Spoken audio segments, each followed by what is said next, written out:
Hello everyone, how are you doing? This is MD Tech here with another quick tutorial. In today's tutorial, I'm going to show you guys how to go about setting up and installing your Canon PIXMA MX372 or 372 printer on your Windows, Linux, or Mac OS device. So this should hopefully be a pretty straightforward process here, guys. And without further ado, let's go ahead and jump right into it.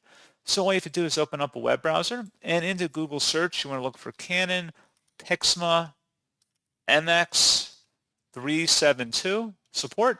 Go ahead and search for that. One of the best matches should say Canon support for PIXMA MX372.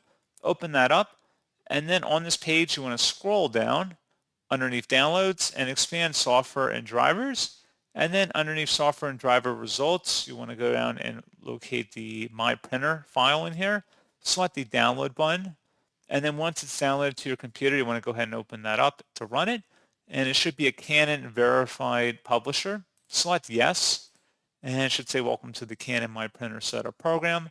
Select next, select your region and country in here, accept the license agreement, and if you want to change the destination installation path, you can, but I never do, not typically. So just give us a couple moments to install here. And then you can create a shortcut on your desktop. And if you open that up, you should be able to see additional options to modify your printer settings and status.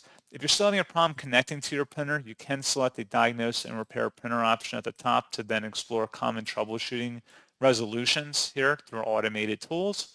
So pretty straightforward process on that, guys. And as always, thank you for watching. I do hope that I was able to help you out, and I do look forward to catching you all in the next tutorial. Goodbye.